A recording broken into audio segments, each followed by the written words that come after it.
Donc pour mon premier accouchement, donc à partir du moment où on détecte que l'enfant est en siège, donc moi c'était en siège décomplété plus exactement, on vous propose de faire une version, une VME. Donc c'est une manœuvre externe qui est exercée de manière à tenter de retourner le bébé.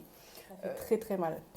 Ah, si un jour, maintenant que je l'ai vécu une première fois, c'est quelque chose que je ne referai pas, hein, la VME.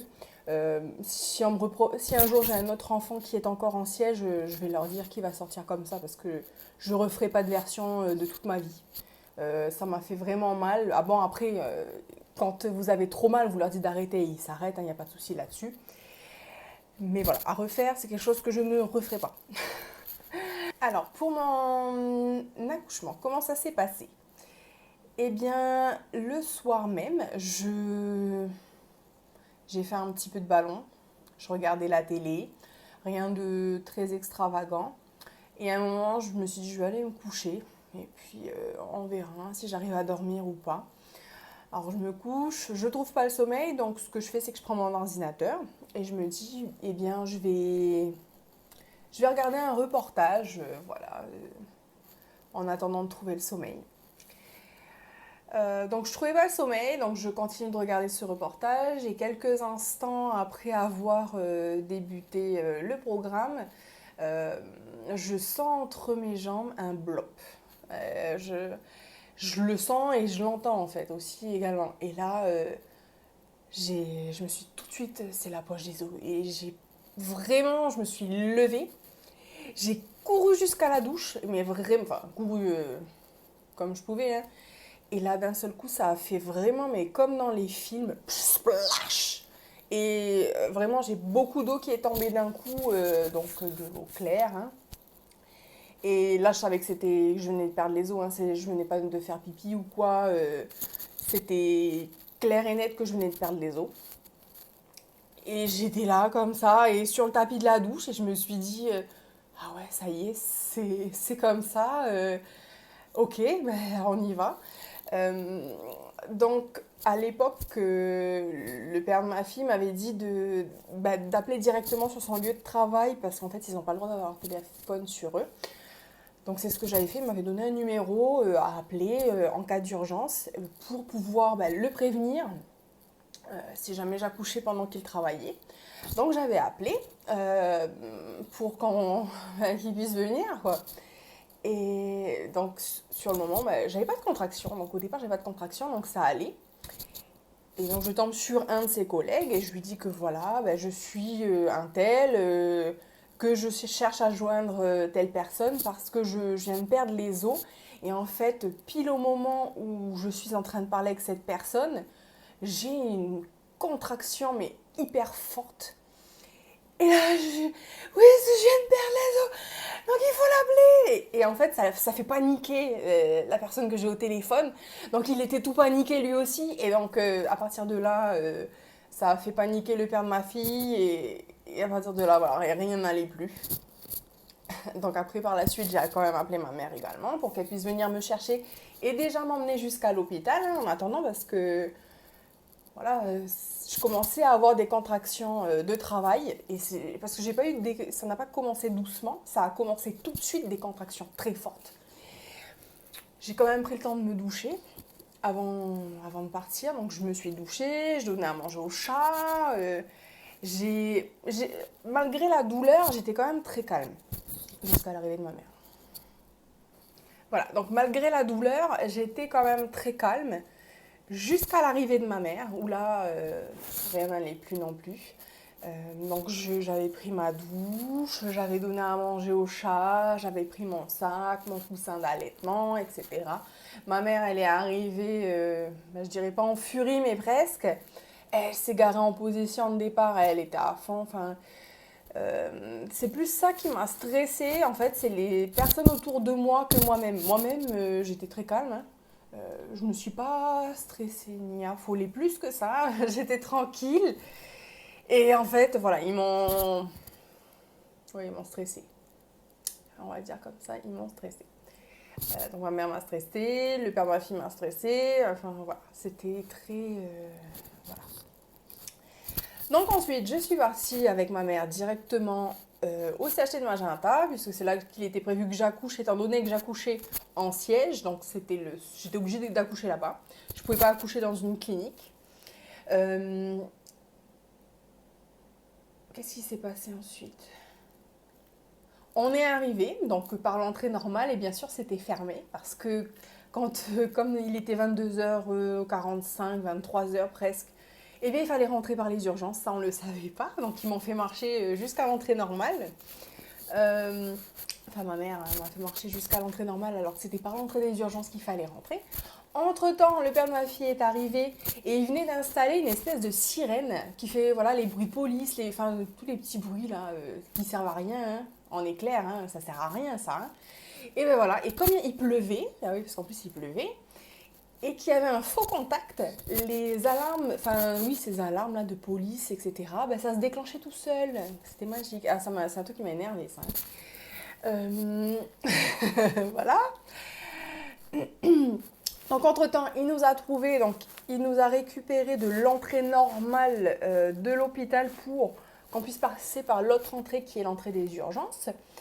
Et entre-temps, il y a eu un court-circuit qui fait que c'est comme la sirène un petit peu, pas des ambulances, mais qui s'y rapproche en tout cas, qui s'est déclenchée.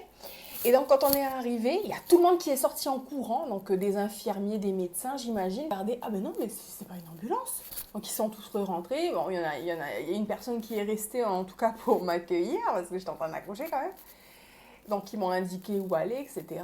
Entre-temps, moi je suis montée donc avec, je sais plus avec qui je suis montée, je crois que je suis montée avec ma mère, je suis pas sûre. En attendant que le père de ma fille aille garer sa voiture. Je lui avais dit aussi de débrancher cette sirène là, parce que ça m'énervait, parce que je suis arrivée après en haut avec ma mère dans la salle là où ils vous examinent et j'entendais la sirène et ça m'énervait. Parce que voilà, quand t'es en train d'accoucher, bah, t'es pas dans ton état normal déjà. Alors, à l'arrivée à la maternité, donc quand on m'a examinée, j'étais déjà ouverte à 4 de mémoire, oui 4, c'est ça. Et donc ça veut dire que vraiment le travail avait vraiment commencé et il s'était passé vraiment pas longtemps. Hein. Il s'était peut-être passé, je sais pas, une trentaine de minutes maximum. Donc là déjà, on a pu voir que le travail allait très vite. De là, j'ai fait un petit peu de ballon en attendant qu'il fasse monter l'anesthésiste pour pouvoir me poser la péridurale et me mettre dans une salle d'accouchement. Donc je faisais du ballon mais j'avais envie de vomir. Donc il m'avait emmené une espèce de une poche plastique. Nous on dit pochon mais c'est une poche plastique pour que je vomisse si jamais j'avais envie de vomir parce que vraiment c'était tellement fort. C'était incroyable. J'avais envie de vomir en même temps, ça me faisait mal. Enfin, j'avoue que j'ai un peu mal géré ma douleur pour ce premier accouchement. Je m'attendais pas en fait à ce que ce soit aussi fort d'un coup et ça m'a un peu surprise. Je m'attendais à ce que ce soit progressif la douleur et ça n'a pas du tout été progressif.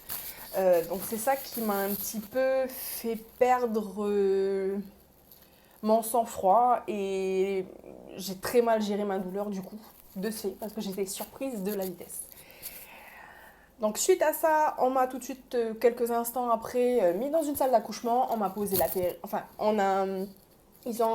ça a quand même... Enfin, j'en parle comme ça rapidement, mais ça a quand même mis du temps parce que c'était... Voilà. Et en plus, c'était le soir du 11 septembre. Et j'ai dit à ma mère dans la voiture, je ne veux pas accoucher le 11 septembre. Puis elle regardait l'heure, il était presque 23h. Elle me dit non, mais ça devrait aller. Ok. Effectivement, j'ai pas accouché le 11 septembre, j'ai accouché le 12, le matin. Voilà.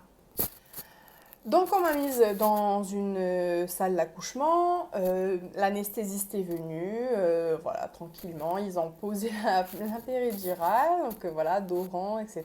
Ils m'ont dit c'est bon, j'ai dit d'accord, mais j'ai pas vraiment senti l'effet. J'ai senti que c'était un petit peu froid, mais j'ai pas j'ai pas été soulagée quoi. Donc ils m'ont dit que c'était normal, ça pouvait mettre parfois un petit peu de temps à agir, donc que je m'allonge, que je me repose, que ça allait arriver. J'ai dit ok. Peut-être un quart d'heure après qu'on m'ait posé la péridurale, je bip une première fois parce que je sens que ça descend.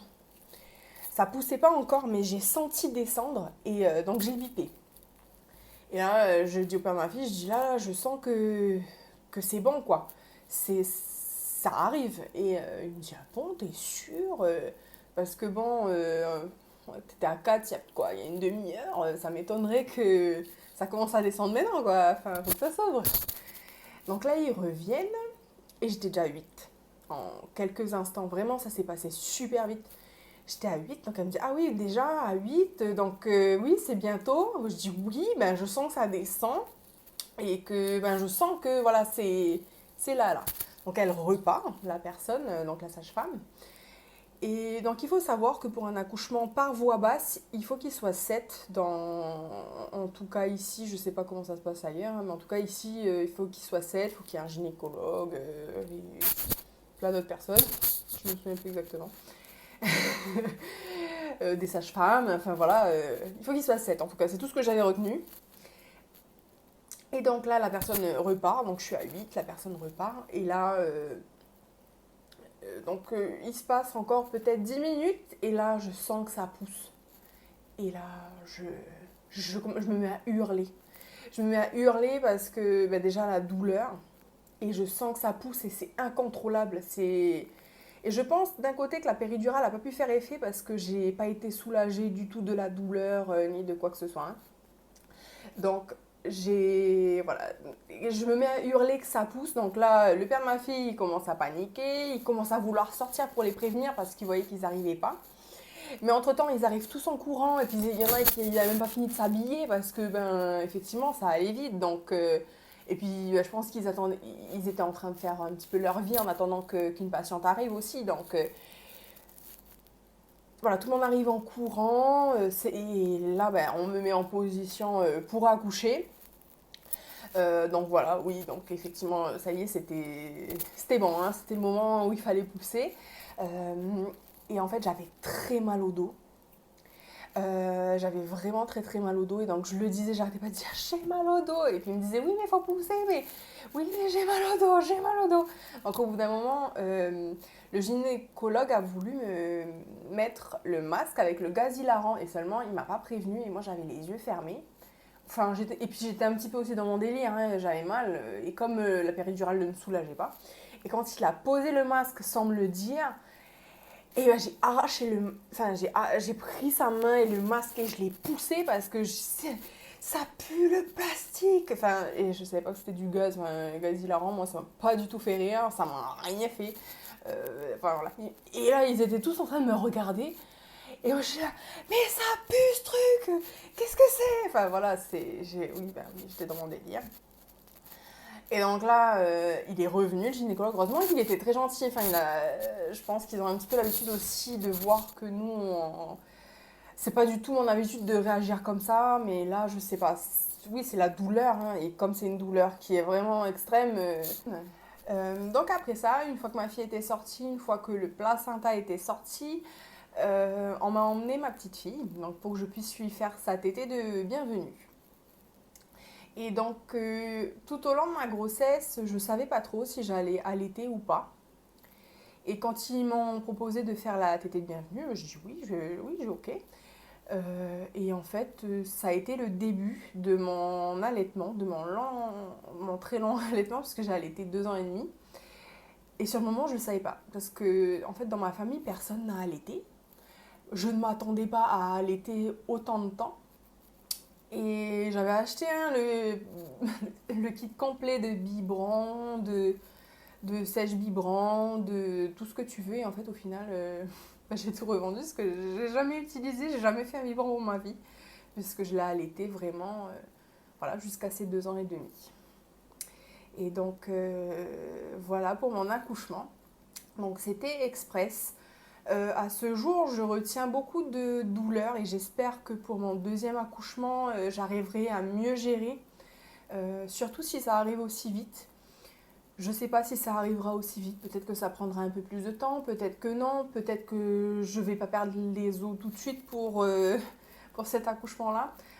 Donc là, ça devrait arriver d'ici quelques semaines, donc j'attends de voir comment ça se passe. Et voilà, et c'est tout. Donc après, si vous avez des questions auxquelles je peux répondre, n'hésitez pas à mettre des commentaires. Je vais prochainement publier d'autres vidéos, euh, notamment sur le Covid enceinte, puisque j'ai eu le Covid pour cette deuxième grossesse, pendant ma grossesse. Et donc, j'ai pas vu de vidéo sur ce sujet-là encore. Donc, c'est une de mes prochaines vidéos.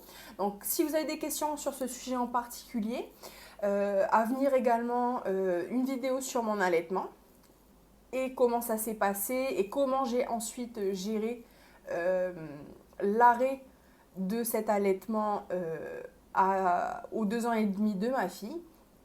Donc, après, si vous avez d'autres sujets que vous souhaitez que j'aborde, ben, n'hésitez pas également. Et voilà. Et je vous dis à bientôt.